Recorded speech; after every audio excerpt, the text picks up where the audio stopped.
Hi mga kabarangay! Si Papa Upo ito. Simula ngayong Agosto, ako na ang mapapakinggan nyo sa programang Radyo Nobela, Maparadyo man, YouTube o Spotify. Lunes hanggang Biyernes alas 9 ng umaga. Dito lang sa Barangay LS 91.1 Forever! Narito na ang ating tampok na kwento sa araw na ito. Kasama na sa kultura at pamumuhay nating mga Pilipino ang kumain ng tinapay lalong-lalo na kapag nagkakape sa umaga. Minsan pa nga ay tinapay at kape lang ang almusal ay solved na. May kasabihan din tayo mga Pilipino na walang matigas na tinapay sa mainit na kape. Maaring ang kahulugan nito ay maihahalin tulad natin sa pagiging marupok ng isang tao kapag tinatawag na siya ng init ng kanyang katawan. Isa ka ba sa marupok at hindi mapanatili ang tigas tuwing nilalapitan ka na ng isang taong nagbibigay init sa iyo? Radyo Nobela. Radyo Nobela. Dear Papa O, Jenny po ang pangalan ko. 38 years old na po ako. 18 years na po akong kasal sa asawa kong si Renato. Meron po kaming 4 na anak. Si April ang panganay namin ay 16 years old. Si Majo ay 12 years old. Si Lance ay 10 years old at ang bunso namin na si Trixia ay 7 years old. Galing po kaming dalawa ng asawa ko sa Isabela Province. Nang makaipon na ang asawa ko ng sapat na pera ay lumipat na kami sa Metro Manila dahil nagtayo siya ng panaderya. Mahirap lang talaga ang pamilya ko, Papa O. High school lang ang natapos ko samantalang si Renato ay nakapag-aral ng mechanical engineering pero hindi nakapagtapos dahil nabuntis na ako at gusto na niya na magsama kaming dalawa at magne-negosyo na lang daw siya. Sinusuportahan naman kami ng pamilya niya hanggang sa tuluyan na kaming makatayo sa aming mga paa at ang pagtatayo nga ng panaderya ang katunayan na kaya na naming buhayin ang aming mga anak. Business-minded talaga si Renato. Kung ako lang, hindi ko kaya dahil wala akong kaalam-alam sa kung paano patakbuhin ang negosyo. 4 na taon na ang aming panaderya, Papa O. Dahil dito ay mas malaki-laki na ang naibibigay kong pera sa nanay kong may sakit at ang kapatid kong si Gina ang nag-aalaga sa kanya. Dahil umalis ang isa naming panadero ay kumuha kami ng bagong panadero. Si Victor ang na-hire namin. 21 years old lang siya at binata pa. Makisig ang pangangatawan ni Victor kaya alam mo talagang kaya niya ang trabaho sa panaderya.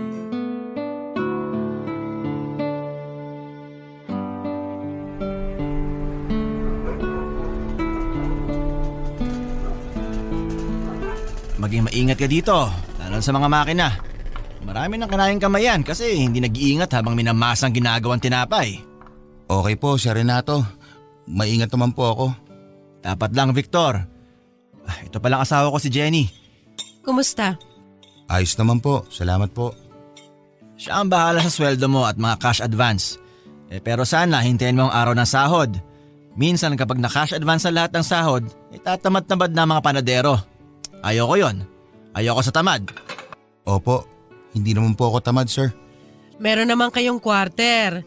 Ikaw lang ang stay-in kasi lahat ng empleyado dito, malapit lang ang bahay kaya umuwi sila.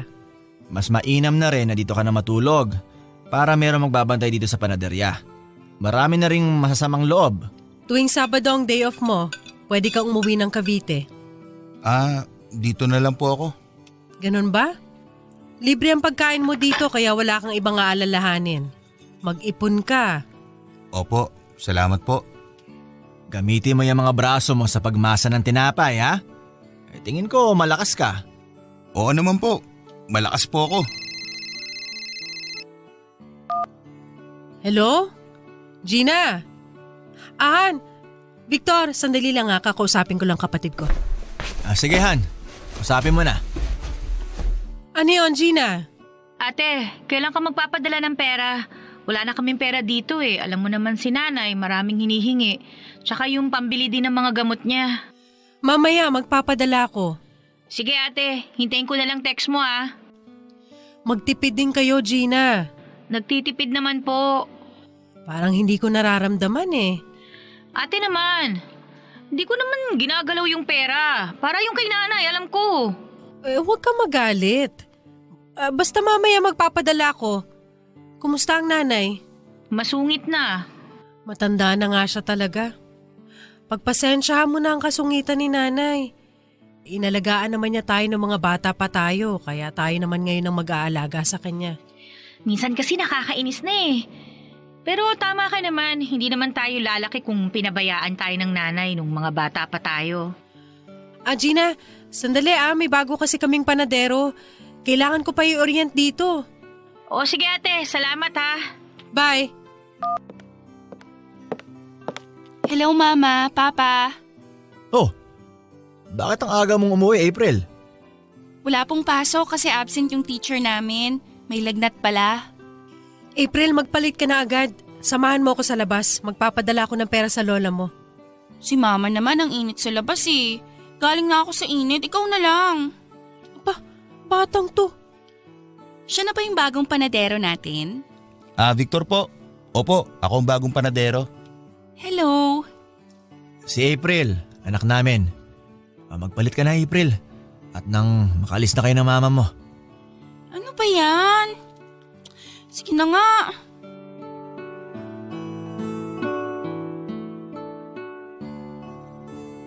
Naging maayos naman na panadero si Victor. Masipag at wala kaming problema sa kanya, lalo na't stay-in lang siya kaya kampante kaming may security ang panaderya tuwing gabi at Sabado dahil hindi rin siya umaalis tuwing day off niya, Papa O. Sa hindi namin inaasahan ay naging malapit sila ng anak kong si April. Sa una ay hindi ako nabahala kasi sa tingin ko'y mabuting tao naman si Victor. Pero dalaga na ang anak ko at binata si Victor. Baka may mangyaring hindi maganda dahil sa closeness nilang dalawa. Pinag-usapan namin ni Renato ang tungkol sa anak kong si April at ni Victor. Ang sabi lang ni Renato na bantayan ko lang ang anak ko at siya naman ang magbabantay kay Victor.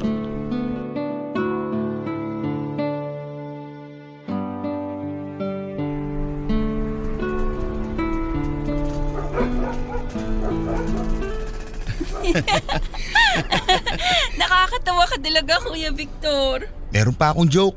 Baka yung tungkol na naman sa pandesal Paano mo nahulaan? Nako, paulit-ulit naman eh. Pero nakakatawa pa rin naman. Pero wag mo nang i-joke. Bakit? Mas nakakatawa yung mukha mo eh. Ikaw ganun ba ako kapangit? Kahit pangit ako, may pandesal naman ako. Papa? Mama? April, doon ka na sa bahay dapat tuwing linggo. Dapat nag-aaral ka ng mga lesson mo at ginagawa ang mga assignment mo. Wala naman akong assignment pa eh. Ano bang namamagitan sa inyong dalawa ng anak ko, Victor? Po? Mama naman! Masyado kayong malapit sa isa't isa ha? May hindi ba kami alam tungkol sa inyong dalawa? Papa, magkaibigan lang kami ni Kuya Victor. Opo, parang kapatid ko pong bunso si April. Basta. Wag na kayong maglapit na dalawa ha? Masagwating na masyado kayong close dalawa. At ayoko may mangyayari pa sa inyong dalawa kung hindi namin kayo pipigilan ngayon pa lang. Naku po, totoong wala akong balak sa anak ninyo, sir, ma'am. Pero para po sa ikapapanatag ng loob ninyo, didistansya po ako sa anak ninyo. Ang OA nyo naman, Pa! Ma!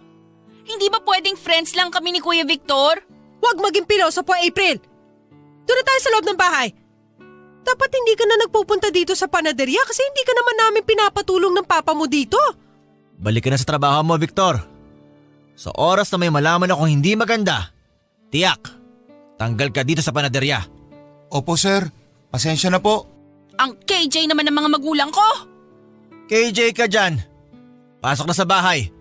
Samahan mo na si April sa bahay, Jenny. Okay po, papasok na ng bahay.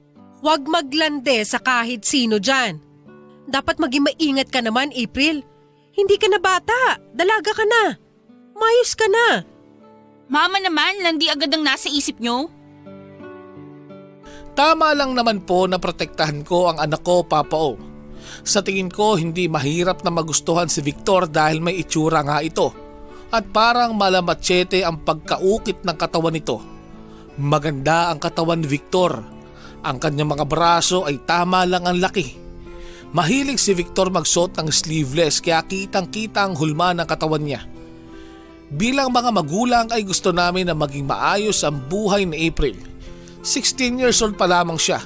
Mahirap na at baka magkamalit maging marupok at maibigay nito ang sarili sa isang lalaki. Ayoko pang mabuntis ang anak ko. Gusto ko pang makatapos siya ng kanyang pag-aaral. Papauramdam ko na may tampo ang anak kong si April sa amin dahil sa pakikialam namin ng papa niya sa pagiging close nilang dalawa ni Victor. Radyo Nobela. Radyo Nobela.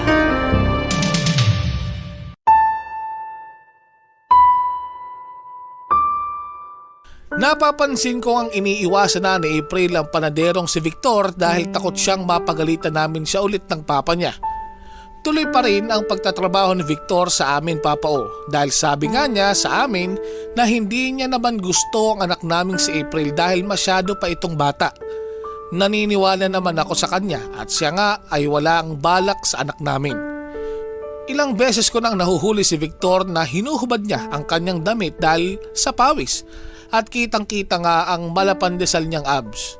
Biniyayaan nga si Victor ng magandang katawan at dahil sa abs niya ay mas lalong malakas ang kanyang sex appeal. At minsan hindi na siya busy sa pagluluto ng mga tinapay, tumutulong din siya sa pag-entertain ng mga bumibili.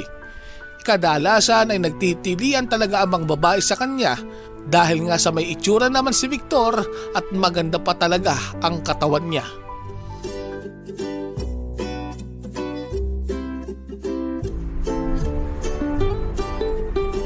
Ano ba yan, Victor?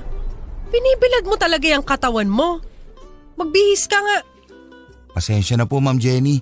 Nagpapatuyo lang po ako ng pawis. Kumuha ka ng bimpo. Punasan mo at magbihis ka kaagad. Akakala ng tao dito na hindi tayo malinis dahil syempre, makampawis mo maihalo dyan sa mga tinapay. Sorry po. Sige po, Ma'am. Magbibihis na po ako. Teka, nag-gym ka ba dati? Kasi maganda yung katawan mo.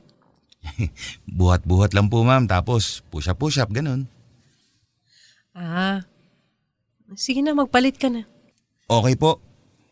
Mamayang gabi pagkatapos natin magsara ng panaderya, ibibigay ko ang mga sahod. Sabihan mo yung mga kasama mo. Sige po, Ma'am. Sasabihan ko po sila. Salamat, Victor.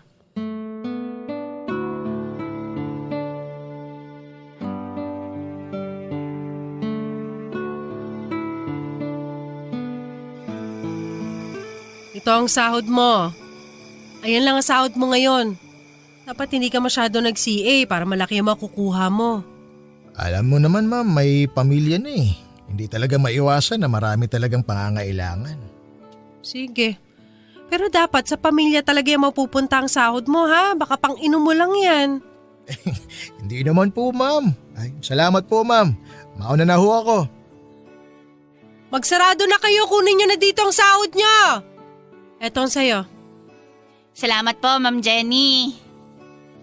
Nasaan na si Victor? Hindi pa niya kinukuha ang sahod niya. Hi, Ma'am. Nakakagulat ka naman. Bakit wala ka na namang t-shirt? Binibilad na naman niya yung pabs niya, Ma'am. Bihis ka naman. Di ka na nahiya kay Ma'am Jenny.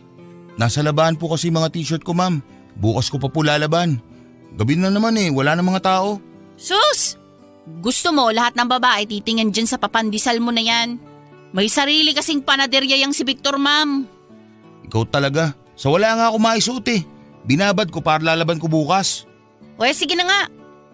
Di mo ako maaakit sa papandisal mo na yan. May asawa na ako, oy. Ma'am Jenny, salamat po Mauna na po ako. Sige, mag-ingat ka. Ito talagang si... wag ho kayo maniwala dun, Ma'am.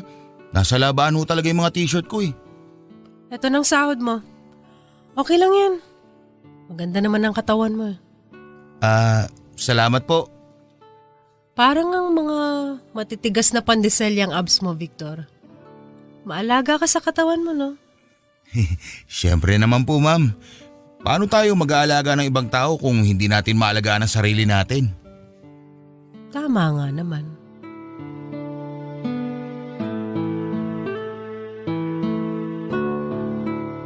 Magaan kausap si Victor dahil pala biro nga ito. Naging close kami ni Victor, Papa O. Hindi ko na malaya na nagustuhan ko na siya at nagkaroon na kami ng relasyon sa isa't isa. Nahawakan ko na ang malapandesal niyang abs. Nayayakap ko na ang makisig niyang katawan tuwing tumatakas ako sa bahay na hindi alam ng asawa kong si Renato. Pinupuntahan ko si Victor sa kanyang quarter dahil mag-isa lang naman siya doon. Sa mga oras na kaming dalawa lang ni Victor sa 4 na sulok ng quarter ay sinusulit ko ang oras sa piling niya. Ramdam ko ang takot tuwing pumapasok ako sa quarter niya, Papa O, dahil baka may ibang mga mata ang nakatingin at nakakaalam sa aming ginagawa.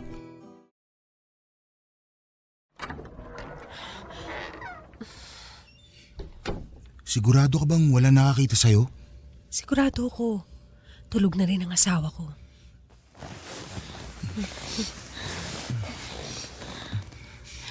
Gustong-gusto ko talagang hinahawakan ng mga braso at pandesal mo, Victor.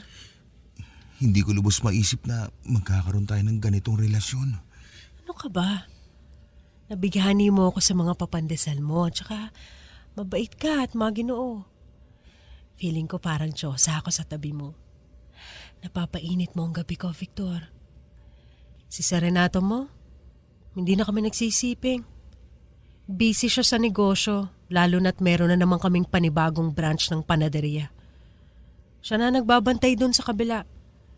Tuwing gabi na lang kami nagkikita at syempre, parati siyang pagod. Puti ka pa. Parang wala kang kapaguran kahit maghapon ka nagtatrabaho. Aba, syempre, hindi pwedeng wala akong energy para sa'yo. Hinaan mo yung boses mo. Ang galing mo talagang bumalik, Victor. Halikan mo pa nga ako. Mga walang hiya kayo! Renato? Ibang tinapay na palang niluluto dito sa panaderya! Lumaban ka! Renato! Labanan mo ako! Renato, tama na! Ang landi mong babae ka! Gaano ba yung kakate? At kailangan mo bang ibang lalaki para kamutin yan? Renato! Kulang pa yung sampal sa kababuyang ginawa mo, Jenny! Hindi ko lubos maisip na ganyan kang babae! Sa tagal natin pagsasama, ngayon pa nangyari to! O baka lahat ng panadero natin noon ay pinakamot mo dyan? Haliparot ka! Ano, Victor? Labanan mo ako! Suntukan tayo! Victor, huwag mo nang labanan si Renato. Ano pinagmamalaki mo, Victor? Yan bang malaki mong katawan? Labanan mo ako! Sir! Renato? Sir! Renato! Sir! Papa? Ano yung mga sigawan na narinig ko? Sir, ayos lang Ano ba kayo, sir? nangyayari? Sir! Papa? April, anak! Malandi ang mama ninyo.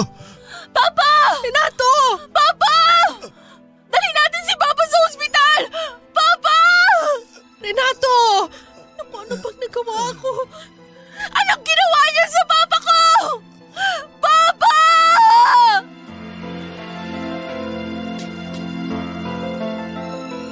Dinala namin si Renato sa ospital, Papa O.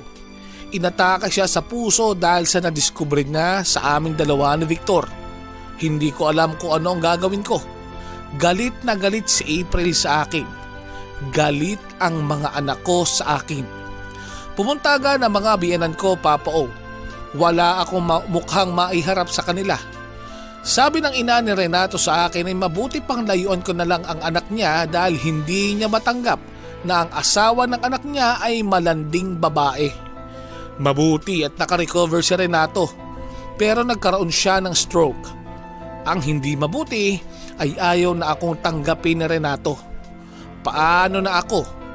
Paano na ang nanay ko na nasa probinsya na ako lang ang inaasahan niya? Umalis si Victor sa panaderya at umuwi na siya sa Cavite. Winasa ko ang pamilya ko. Dahil natukso ako sa mga papandesal na abs ng panadero sa panaderya ng asawa kong nagka-stroke dahil sa nakaw na relasyon namin ni Victor. Radyo Nobela. Radyo Nobela.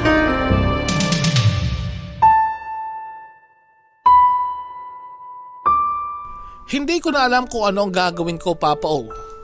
Ayaw na talaga akong tanggapin ni Renato at kailangan ko ng pera para sa nanay ko. Gulong-gulo na talaga ang isip ko. Bakit ko pa nagawa ang pumatol kay Victor? Naisip kong magpakita kay Victor sa Cavite at personal kong sabihin sa kanya na gusto kong magsama na lang kami dahil hindi na nga ako tanggap ng pamilya ko. At wala na rin ako mukhang maihaharap sa mga tao sa panaderya dahil usap-usapan ng lahat ng empleyado ang tungkol sa nangyayari. At alam din ng mga kapitbahay ang ginawa kong pagtataksil sa asawa ko.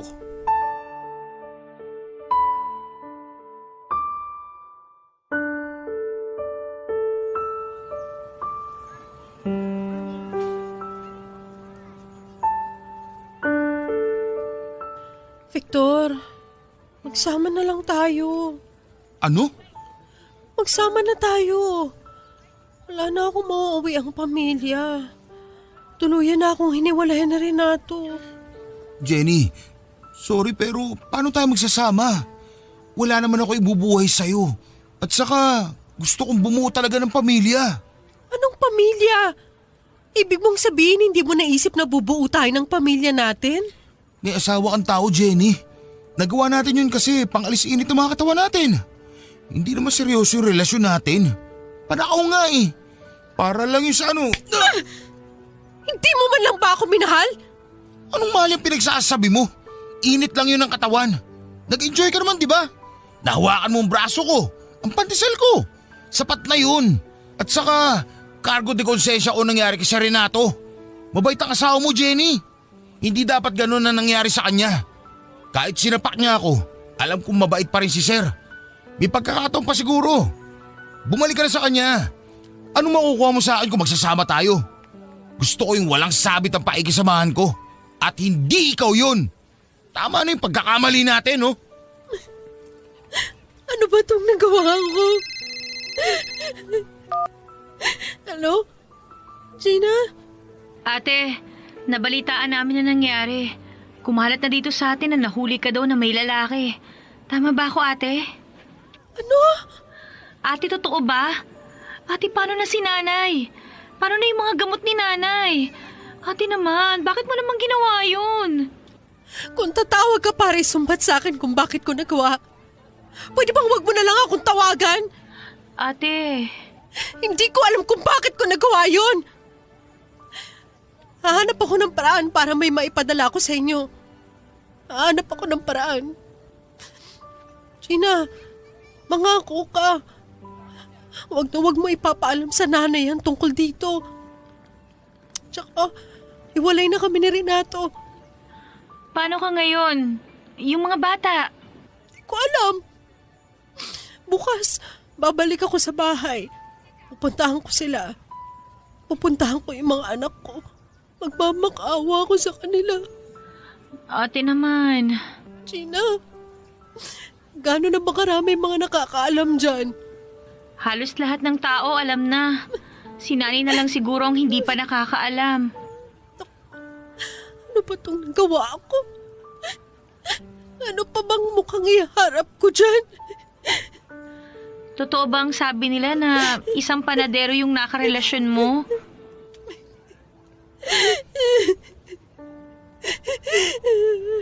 Ate, ang sagwang pakinggan na pumatol ka sa isang panadero. Hindi mo ako naiintindihan. Wala kang alam. Pera lang naman ang gusto mo. Bakit ka pa tumatawag? Huwag kang mag-alala. Magpapadala ako. Hahanap lang ako ng pera. Mapapadalan ko rin si nanay. Kakainis. Bumalik ka na ng Sir Renato. Sa pamilya mo. Matatanggap ka pa nun. Sana nga matanggap ka pa nila.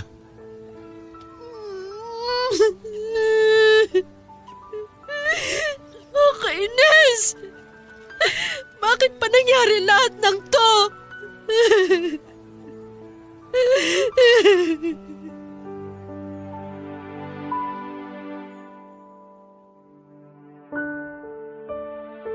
Pumunta ulit ako sa panaderya, Papa O. Habang tinitingnan ko ang panaderya sa malayo ay umagos ang luha ko ng kusa. Ang layo na ng narating ng pagsusumikap ng asawa ko para magkaroon kami ng magandang buhay. Pero sinira ko lang. Inuna ko ang sarili kong kaligayahan sa piling ng isang lalaking hindi naman ako mahal, sa lalaking nasilaw ako sa mga paabs. Nag-ipon ako ng lakas ng loob at gusto kong pumasok sa panaderya at sa bahay namin. Hiyang-hiya ako sa mga tao, Papa O. Gusto ko nang mayakap ulit ang mga anak ko. Nabalot ako ng hiya at nandidiri ako sa sarili ko. Parang isa akong maruming bagay na dapat ay inilalagay sa basurahan.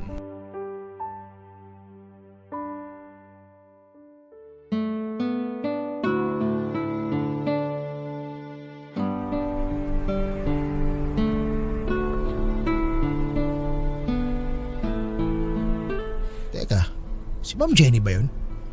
Si Ma'am nga. Punta siya rito. Oh. Kawawa rin si Ma'am, ano? Nung kawawa ka dyan, umatol siya kay Victor. Natakam siguro sa papandisal. Hindi niya naisip ang mangyayari kapag nalaman ang lahat ng relasyon nilang dalawa.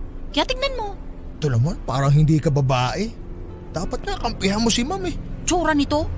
Hindi gawain ng matinong babae ang pumatol sa lalaki, lalong-lalo na't may asawa na siya. Tumigil ka lang ha. Malapit na si Ma'am dito. Ma'am Jenny! Kumusta kayo rito? Okay lang naman po kami, Ma'am. Hindi ba? Oo. Kayo po, ma'am. Wala na yung binuo kong pamilya.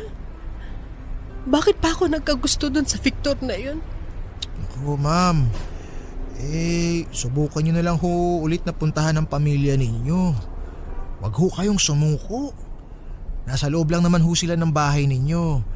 Sige na ho, puntahan nyo na. Wala po dyan ang biyenan ninyo. Sige. Namiss ka po namin dito, Ma'am. Salamat. Mauna na ako sa inyo, ha? Anong na-miss ka dyan? Uy, grabe naman to.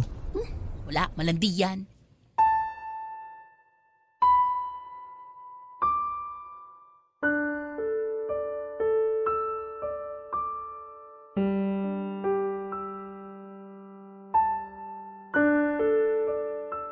April, anak. Bakit ka pa bumalik? April, makinig ka. Anong mga kasinungalingan ang sasabihin mo sa akin? Ayan si Papa oh, naka-wheelchair. Na-stroke dahil sa kalandian mo. Heto na ang pamilya mo. Sinira mo lang. Umalis ka na dito, Jenny. Patawarin niyo naman ako.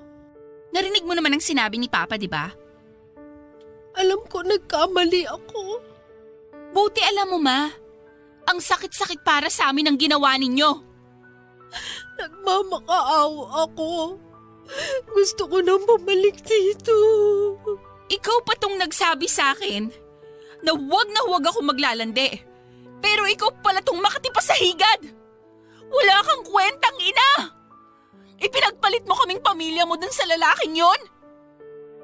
Kaya pala sobrang panghihimasok mo nun sa pagiging malapit ko kay Kuya Victor dahil ikaw pala ang mas may gusto sa kanya. Ang tindi niyo, Ma! Hindi. Hindi ganoon, anak. Ayoko nang makinig sa mga kasinungalingan mo! Hindi ko matatanggap ang anumang sorry. Pinahiya mo pamilya ko.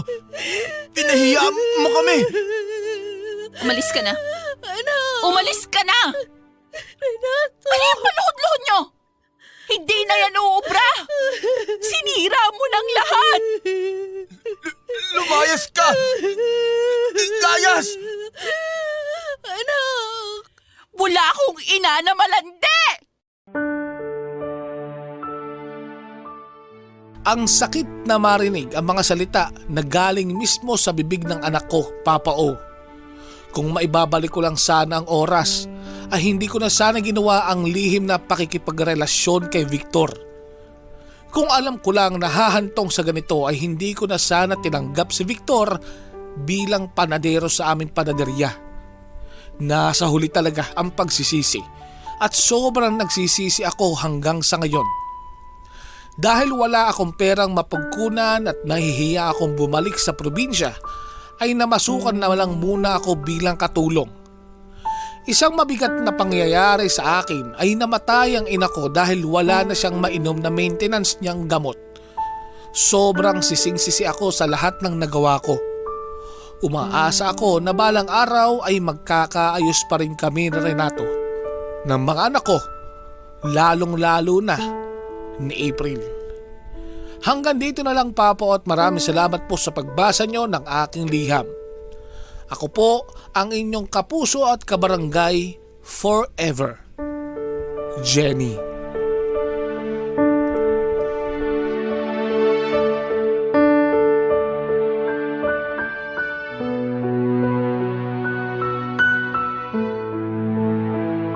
Nagustuhan mo ba ang nobela natin ngayon? Marami pang istorya sa aming YouTube and Spotify. Hanapin lang Barangay LS 91.1 Lucena. Give us like and subscribe.